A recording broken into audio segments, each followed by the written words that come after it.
안녕하십니까. 경남 진해 이종욱 의원입니다. 어제 질의에서 민주당 의원님들께서 윤석열 정부 경제 성적에 대해 혹평을 하셔서 국민들이 오해할 수도 있겠다 싶어 저도 한 말씀 드리고 시작하겠습니다. 말씀인즉슨 경기 침체기에 정부가 재정, 금융정책을 보다 적극적으로 운영했어야 되는데 그러지 않았다. 경제를 방치했다. 결국 돈을 안 풀었다고 말씀하시는 것 같은데 돈 푸는 거 좋죠. 사실 문재인 정부는 코로나 핑계대고 재정을 원 없이 쓰고 갔습니다. PPT 화면 보시는 것처럼 복도 많아서 세수도 좋았습니다. 초과 세수 25조 원, 61조 원 다 썼습니다. 총 지출 400조 원에서 624조 원으로 대폭 늘려서 박근혜 정부 마지막 해보다 무려 5년 동안 689조 원 더 썼습니다. 결과적으로 국가 채무도 600조 원대에서 1000조 원을 넘겼습니다. 반면에 윤석열 정부는 이렇게 전 정부가 남긴 과잉 유동성에 따른 고물가, 고금리를 극복하는 와중에 경기 침체 닥쳤고요. 세수 결손으로 임기 내내 악정고투했다고 생각합니다. 하지만 문재인 정부와 달리 정책 방향 자체가 틀린 정책은 없었다. 저는 그렇게 생각합니다. 말도 안 되는 소득주도 성장, 탈원전 정책 폐기했습니다. 건전재정 기조를 회복하고 민간주도 경제로 돌렸습니다. 그리고 노동, 연금, 교육, 의료 등 4+1 계획을 추진한 것은 큰 성과다고 생각합니다. 곧 조기 대선이 시행됩니다. 어렵게 경제와 재정을 정상화해 놓았는데 민주당이 정권을 잡으면 또다시 재정으로 모든 걸 해결하려고 할까 봐 걱정이 태산입니다. 여기까지 말씀드리고 추경 관련 질의로 넘어가도록 하겠습니다. 정부가 제출한 12.2조 원의 추경 규모의 적정성에 대해서 논란이 있습니다. 많은 분들이 찔끔 추경 고작 12조 원이라며 대폭 정액을 요구하고 있습니다. 부총리께서도 정액 요구에 대해서 유연하게 임하겠다며 일정 부분 정액 가능성을 열어두셨습니다. 감내 가능한 추경 규모가 어느 정도까지인지 한번 짚어보도록 하겠습니다. 이번 12.2조 추경으로 GDP 성장률은 부총리님 0.1% 정도 올라가는 거죠? 네, 올해의 경우가 그렇습니다. 올해의 경우. 예. 그러면 성장률 1% 올리려면 재정 투입을 얼마나 해야 됩니까? 올해 걸로 보면은 그 숫자대로 대입한다면 한 100조 정도 필요하다고. 그렇습니다. 그래서 어차피 재정으로 성장률을 올리기는 현실적으로 거의 불가능합니다. 그래서 경기 부양 목적의 대규모 수표 추경 주장하는 것은 저는 굉장히 무책임하다 이렇게 생각합니다. 하나씩 보겠습니다. 국고채 시장입니다. 이번 추경으로 국채가 8.1조 원 추가 발행됩니다. 사실 금년도 본예산 국고채 발행 규모도 197.6조입니다. 전년보다 39조 원 이상 늘어나 있는 상태라서 굉장히 부담스러운 상황입니다. 추경하게 될 경우 8.1조 원이 또 추가돼서 되는데 부총리님, 이 국채 추가 발행 시장에서 소화가 가능합니까? 현재 저희 추경 규모 정도는 소화가 가능할 걸로 저희 예측을 합니다. 네. 네. 작년 연말부터 12조, 20조 이런 추경설이 돌아서 이 정도는 소화 가능할 거로 저도 생각합니다만 어느 정도 금리에 반영돼 있다 이렇게 생각이 되고 그런데 대선 후에 지금 2차 추경 얘기가 나오고 있습니다. 30조, 40조. 그럴 가능성이 상당히 높다. 거의 100%다 저는 생각합니다. 또 세수 결손 우려도 있죠. 부총리께서도 말씀하셨지만 큰 규모는 아니더라도 세수에서 하방 위험성이 있다 말씀하셨죠? 네. 그러면 제 생각에 대선 후에 40조, 50조 정도의 2차 추경을 할 수도 있는데 그럴 경우에 국채 시장의 물량 소화가 가능합니까? 글쎄 그런 가정을 전제로 제가 말씀드리기는 어렵고요. 네. 신용평가사를 만나 보니까 이제 그런 부분들에 대한 우려는 있었습니다. 네, 네. 글쎄요. 세계 국채 지수 편입 소식도 있습니다만 이게 이제 내년 4월로 연기되면서 금년에는 큰 영향은 긍정적인 효과는 없을 것 같고 만약에 대규모 이제 2차 추경을 하게 되면 저는 어떻게든 소화는 되겠죠. 그렇지만 그 과정에 금리가 상당 부분 움직일 거다. 그러면 민간 소비, 민간 투자 감소로 직결될 거고 추경의 효과가 상당히 반감될 거다 이렇게 생각합니다. 어떻게 생각하십니까? 글쎄 일단은 국채 시장에 여러 가지로 국채 발행 규모가 늘면은 지금 말씀하시는 거는 경제학 원리에 따라서 그런 영향은 있을 수 있다고 생각합니다. 네, 알겠습니다. 다음 이제 국가 신인도 평가를 한번 점검해 보겠습니다. 부총리도 금년도 업무 계획에서 국가 신인도 평가를 올해 경제정책의 최우선 과제로 두었습니다.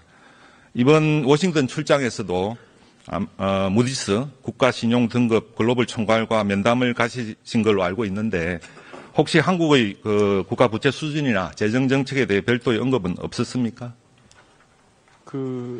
최근에 제가 신용평가사와 면담을 여러 차례 했습니다. 아무래도 여러 가지 국내 상황으로 대한민국의 국가 신인도 사수가 가장 최우선 과제라고 생각을 하고 있습니다. 예. 그런데 신용평가사들은 지난 윤석열 정부 기간 동안에 저희가 여러 가지 부채 의존 구조 자체를 정상화하는 노력들에 대해서는 굉장히 높이 평가를 하고 있습니다. 예, 그렇습니다.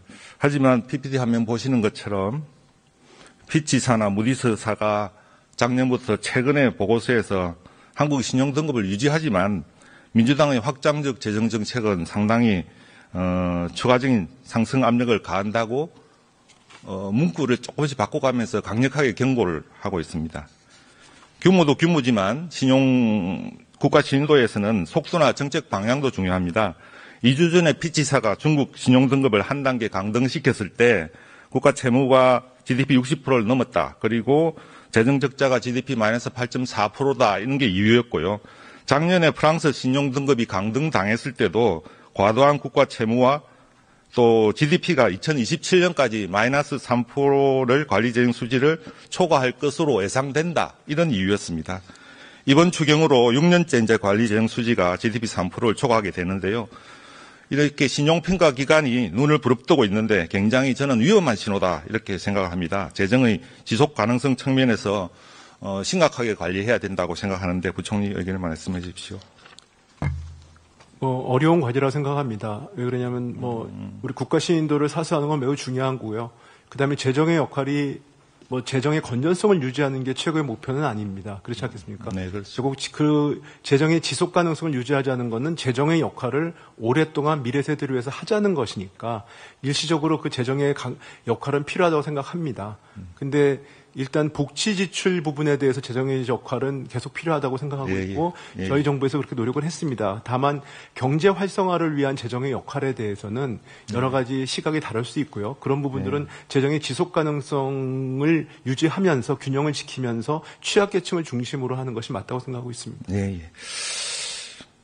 그런 점도 이제 부총리는 고민을 하셔야 될 건데 재정 지출을 늘리려면 사실은 얼마든지 많은 사유가 있습니다. 결국은 어느 정도 통제를 하면서 늘려야 된다는 거고 이제 6년째, 7년째 연간 100조 원씩 초과 지출하는 거는 문제가 있다 이렇게 저는 생각을 합니다.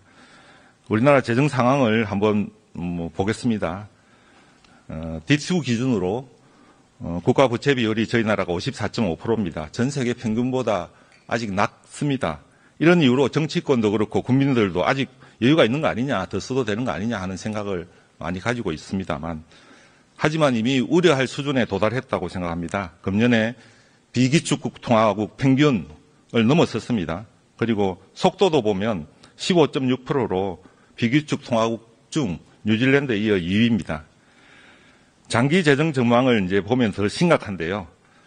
지금 2015년, 2020년에 있어서 기재부가 지금 3차 장기 재정 전망 중이시죠? 네네. 40년의 장기 전망이 언제 발표하십니까?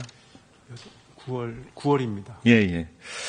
근데 지난번에 이제 문재인 정부 때 한번 하면서 이제 2060년에 국가 채무가 81%다. 이게 감사원에서 인위적으로 조작했다.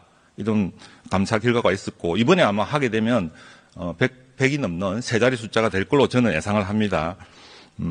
이제 예산 정책처에서도 173%라는 숫자를 제시했고요. 그래서 객관적인 이제 국가 평가를 위해서 제가 OECD 컨트리 리포트를 참고해서 한번 다른 나라와 비교를 해보았습니다. 한번 파워포인트 보시죠. 보시면 이제 호주 같은 경우에는 오히려 줄어들고 독일은 뭐 미세하게 증가합니다만 저희 나라 같은 경우에는 2060년에 국가 채무가 GDP 161%로 급증을 합니다. 이거는 사실 기축동화국인 미국을 추월한 수치인데요. OECD 자료입니다. 이래서는 국가 신인도를 유지할 수 없다 생각합니다. 부총리님, 국가 부채를 줄이기 위한 뼈를 깎는 정부의 각별한 노력이 필요하지 않습니까?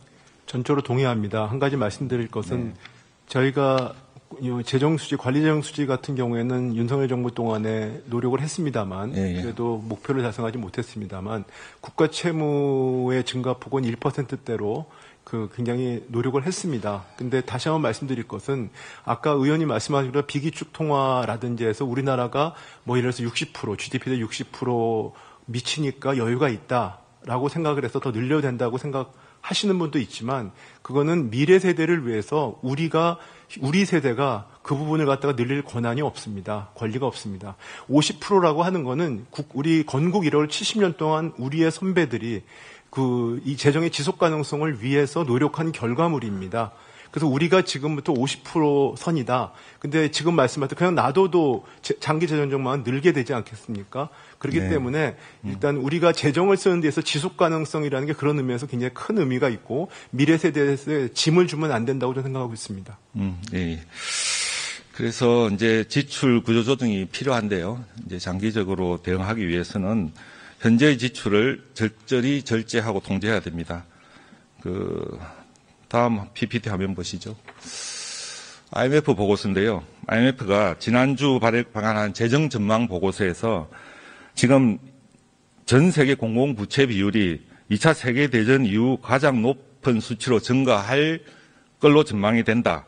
그래서 IMF에게는 질서 있는 부채 구조 조정이 필요하다. 그리고 새로운 지출 수요를 다른 곳의 지출 삭감으로 상쇄해야 된다. 이런 충고를 하고 있습니다. 어차피 새 정부 들었으면 이제 새로운 정책, 새로운 개선 공약이 나올 거고 신규 소요도 많을 겁니다. 기존 사업 간의 우선순위 조정 작업을 해서 재원을 확보하는 노력을 기재부 내부적으로 지금부터 저는 해야 된다고 생각합니다. 정치권에서 조직 개편 이야기도 나오고 해서 뒤숭숭하겠지만 부총리가 중심을 잡고 윤석열 정부를 마무리하면서 다음 정부의 지속 가능한 재정 정책의 틀을 다잡아 주시면 감사하겠습니다. 그렇게 해주시겠습니까? 네, 유념하겠습니다. 네. 다음에 ABB 질문을 한번 하겠습니다. 정부가 이제 ABB를 1.4조 원 정액 요구했습니다. ABB 규모 적정성에 대해서는 작년 금년 예산 편성할 때부터 12월에 작년에 여야가 치열하게 이제 싸웠던 쟁점 사안이었습니다. 결국은 정부 한 4.8조 원 요구에 대해서 민주당이 일방적으로 50% 삭감한 2.4조 원이 반영되었습니다. 그런데 지금 국가재정법 보면 22조에 일반회계 예산 총액의 1% 이하를 일반 예비비로 계상할 수 있다고 되어 있습니다. 어느 정도 자율성을 이제 부여한 규정이라고 저는 생각하는데 작년에 정부가 제출한 일반 예비비가 1%가 아닌 0.46%였습니다. 그런데 그걸 얼마나 깎았냐? 0.17%로 삭감을 했습니다. 이번에 정부가 추경 제출해서 또 이제 예비비 적정 규모가 쟁점이 되고 있는데 정부 추경안이 반영된다면 당초 2.4조 원 삭감된 데에서 1.4조 원이 복원되는 거죠. 결국 1조 원 삭감되는 걸로 기결이 되는데 그것마저도 예비비 특성상 정부의 어떤 규모의 적정성 어디다 쓸라 그러냐 용도가 뭐냐 입증하기는 쉽지 않습니다. 그래서 저는 이 같은 소모적 예비비 논쟁을 종식시키기 위해서 국가재정법에 1%라고 되어 있는 국가재정법을 개정을 하자. 그래서 다음 정권에 누가 될지 여가 누가 될지 야가 누가 될지는 모르겠습니다만 그 숫자로 맞춰버리자. 이런 소모적 논쟁하지 말고 그래서 일반 예비비 경우 지금 전체 추세가 지금 0.3에서 0.4로 지금 수렴되고 있습니다. 최근에. 그래서 0.4로 미리 확정해버리자 이런 의견을 가지고 있습니다. 부총리 생각은 어떻게 생각하십니까? 글쎄 한번 논의를 해보겠습니다. 근데 좀 저게 개선인지는 잘 모르겠습니다. 네. 저도 개선이라고 생각은 하지 않는데 최악을 위한 차선책이라고 생각합니다. 법 개정을 제가 낼 테니까 정부도 적극 검토하여 주시기 바랍니다. 해보겠습니다. 예, 감사합니다. 이상 마치겠습니다. 네, 이정욱 의원님 시간도 잘